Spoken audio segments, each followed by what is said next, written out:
I think it's true that getting something close to full freedom of movement might have been hard to do in a different political and economic context. Other regional blocs have had trouble getting it off the ground. You're listening to the Transformative Podcast, brought to you by the Research Center for the History of Transformations at the University of Vienna.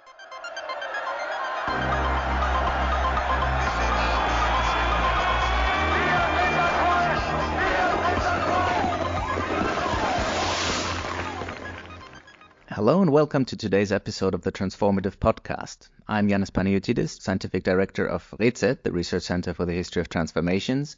And today I'm very happy to welcome Madeleine Dungy from the Norwegian University of Science and Technology in Trondheim. Madeleine is a historian and she has published in the past on international trade after the First World War. But today we're going to talk about her current project, which is an ERC Starting Grant project on the topic of migration. And the title of this project is, the short title is InternalFortress. The long title of it is Regulating European Freedom of Movement Within the Nation-State 1950 to 1980. So, Madeleine, this is actually going to be my first question. You talk about regulating freedom of movement. Isn't that a contradiction? Isn't free movement just free? How do you regulate it? Well, thank you very much for having me. To answer your question, the conventional narrative about the history of freedom of movement is that the members of the European Economic Community, or EEC, which precedes today's EU, agreed to lower barriers to movement for migrants coming from inside the bloc, and then they raised barriers for people coming from outside the bloc. So that's the narrative of Fortress Europe. Now, the starting point for my project is the assumption that migrants who are moving inside the European Economic Community, so moving as part of the process of European integration, actually carry a lot of social protections with them. We can think of things like migrant pensions. And so in order to allow them to integrate into the labor markets of other European countries, you actually need a lot of new regulation. So you lower the barriers to movement at the border, you get rid of, say, visa restrictions, but you have to build up a lot of new regulation behind the border to make it possible for these European migrants to integrate into a new labor market. So you would say that this freedom of movement needs a whole lot of bureaucracy to make it happen? Which countries are you looking at in particular? And is there anything you can say at this early stage of your project about how they dealt with the challenges you're describing? So we will primarily be looking at the original 6 members of the European Economic Community, which is the Benelux countries and France, Germany, and Italy. And what's interesting about those countries is that they are 6 of the most densely protected labor markets in the world when they agree to introduce freedom of movement in the 1960s. So that means that migrants who are moving inside the bloc carry a lot of protections with them, again, things like pensions. And that's why it's an interesting test case to think about how you would implement regional freedom of movement, because it shows that integrating protected labor markets actually does require a lot of new bureaucracy, as you say. Is there, you mentioned these 6 countries. Of those 6, I would think traditionally you would conceive of Benelux, France, and Germany as labor importing countries, and of Italy rather as a labor exporting country at that point in time. Is that correct, first of all? And does that make a difference for the way countries deal with these bureaucratic requirements? So that is true up to a point. You do see some strong channels of migration developing, for example, from southern Italy up to Rhineland-Westphalia in West Germany. But the story is also more complex, because what you're also seeing is a lot of circulation and lateral movement, where a migrant might move from southern Italy up to West Germany, but then they might decide that actually there's a better job over in Belgium, so they want to go over to Belgium, and then they might subsequently decide to move down to France. And it's actually that circulation which requires a lot of new bureaucratic infrastructure, because it's fairly straightforward to help a migrant transfer pension benefits back and forth between, say, Germany and Italy. It's much more complicated to help that migrant move all around the European labor market. And it's considered very important for the process of market integration and for the European experience of economic growth to allow migrants to move freely in the European labor market and to go where their skills are most needed. From what you know so far, from the research you've done, from the reading you've done, would you say that this is something, so these circular movements, these lateral movements that you describe, which, for migration scholars are a case of, well, of course, migrants are transnational and they don't move in linear ways. But is that something that policymakers at the time really had on their horizon, or is that something they had to find out and as they went along and make up solutions as they went along? Well, it was a pattern of movement that didn't fit very well into the regulatory infrastructure that first develops after the Second World War, because initially after 1945, migration is being handled through bilateral recruitment agreements. So the German government and the Italian government sign an agreement that says that Germany is allowed to recruit X number of migrants from Italy, and it will often specify where they're going to recruit those migrants, and employers have to work through this bilateral channel. So then if the migrants are moving on to a new employer, they're doing that on their own, and they have to switch into a new bilateral channel, which will be based on, say, the Italian government's bilateral negotiations with Belgium. So it's actually, the infrastructure doesn't support that movement very well initially, but there's a realization in the late 1950s, early 1960s that migrants are making this move on their own, and that actually it's quite desirable from a labor market standpoint to make that kind of movement easier. So that's why you see regulations governing labor market protections very, very early in the process of European integration, already in 1958. So before they're lifting visa restrictions, they're making it easier for migrants to move internally between labor markets. You emphasized labor markets a lot, and obviously at the time the union was called European Economic Community, so there was a strong emphasis on the economic part of it.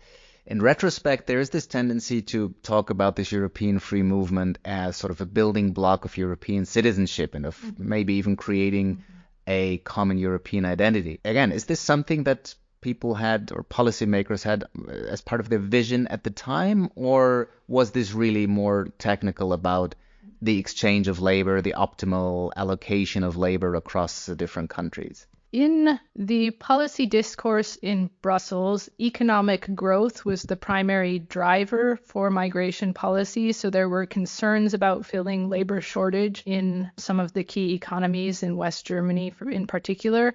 But there's always an awareness that migration is a more complex phenomenon, and that there is going to be this issue of migrant social integration that isn't necessarily going to line up very well with economic policy priorities. So, for example, there's a famous report from the late 1950s about social policy and European integration, the Olin report, sponsored by the ILO. And already in that report, Olin is saying we'll have to be somewhat careful about how we facilitate migration, and we're going to have to be careful to be attuned to the social and cultural side of this. So I think that there's always an awareness, but in the early 1960s, the growth priority is really dominant, and then over time, European policymakers and national policymakers become more aware of the social and cultural side of things and try to make more of an effort to develop policy to address that. What you're saying right there brings me to another line of questioning, if you will. These attempts to create a unified or integrated labor market coexisted, as you said before, with these bilateral recruitment schemes, which are perhaps more better known in a sense in the context of, the history of guest work, of Gastarbeit, as it used to be known in Germany. So these two things coexisted, but of course, guest work after the famous 1973 recruitment stop kind of went out of fashion or went out of order, but free movement remained. My question would be this. So these free movement schemes were developed at a time when migration was still considered something good, something desirable, which after 1973 you would think, and if you look at the history of xenophobia in different countries, you would think there was definitely a shift in public opinions. Now, this is maybe a counterfactual question. Do you think had this in free movement, like this labor market integration towards free movement, not begun in the 1950s, 1960s for whatever reason, would that ever have happened, or would the European Union look very different today had there just been these bilateral recruitment schemes which ended at some point? So I think it's true that getting something close to full freedom of movement might have been hard to do in a different political and economic context. And other regional blocs like Mercosur have had trouble getting it off the ground in later time periods. I think there is reason to be skeptical that it could have happened after the 1970s. It's not just that in public opinion and also in policymaking circles, there's more hostility towards migration or more support for restriction. It's also that the bilateral recruitment treaties provided an important institutional foundation for the policy of free movement. So what you see happening in the 1960s is bit by bit components of those bilateral treaties are transferred up to Brussels. So it's actually the social protections that are transferred first, and then the recruitment mechanisms are gradually dismantled piece by piece over the course of the 1960s. So sector by sector, they start to remove some of the visa restrictions and residency restrictions. But those bilateral agreements are a very important point of reference for the policymakers in that process. And so I think if you didn't have that legal and institutional foundation to work from, if you were trying to do this process after the bilateral agreements are largely dismantled in the 1970s, it would have been much more difficult just at a mechanical institutional level, not even just in terms of kind of political attitudes about migration.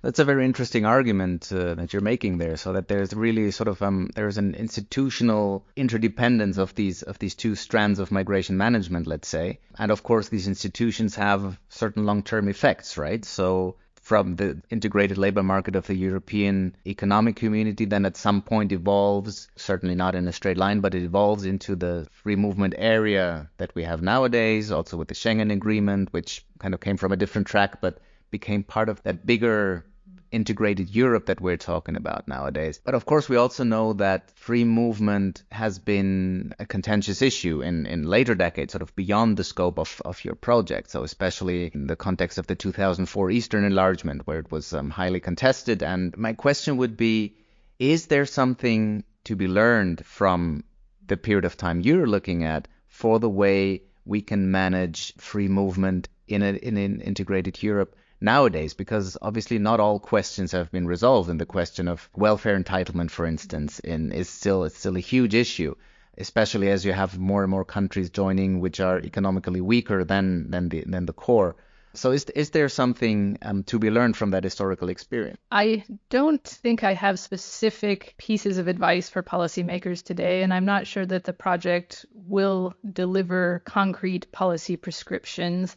But I do think that it exposes some gaps in the current approach to migration policy. So in particular, I think if you go back to the 1950s and 1960s, you can see that there's less focus on border restrictions and more focus on social policy and labor market policy. And obviously that pattern has completely inverted now. So the really headline-catching policies both within the EU and when you're thinking about the bloc's external relations with, say, North Africa, people are thinking about admission at the border. They're thinking about boats on the Mediterranean. That's where a lot of the policy attention is focused and also the public attention is focused. But I think that migration policy is very much connected to broader social policy behind the border.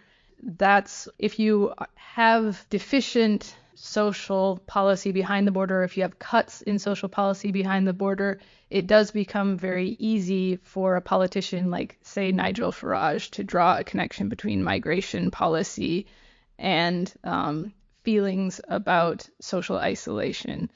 And so I think it's important to have a more integrated understanding of migration policy, where it's seen as a component of broader social solidarity. And I think that pattern or that approach was more common in the 1950s and the 1960s. And so I think that's probably something we can draw from the project for contemporary policy. So in other words, whereas some scholars, some politicians would say that there is a contradiction between migration and especially free migration and the welfare state, I think it was, Milton Friedman who once said, you can have a welfare state or you can have migration, but you can't have both. You would actually say you need both. You need a strong and integrated welfare state to have a proper free migration regime. That is what the model of European freedom of movement would suggest. I mean, freedom of movement is the most integrated migration system that's ever been devised between modern states. And it is fundamentally based on deep integration of the European welfare systems. Now, it's obviously famously not based on kind of broad-based standardization of welfare across the entire bloc, but my project does show that there's a lot of new institutional channels built up to connect those national welfare systems together. One thing we'll be looking at in the policy is to what extent those interconnections between national welfare systems are undergirding political support for migration during this period, and to what extent, when those welfare connections come under pressure in the 1970s, does that undermine support for migration? But we also have to be aware that there were big gaps in the way that national welfare systems were integrated in Europe. That might be part of the problem today. There might be sort of gaps that start to develop in the 1950s and 60s that are still with us. So I'm not saying that it's a rosy story that we should go back to. There may, in fact, be some deep and underlying problems that we uncover. Madeleine Dungy, thank you so much for being with us today. And that's goodbye from me, Jannis Panagiotidis, from the Transformative Podcast. Tune in for our next episode.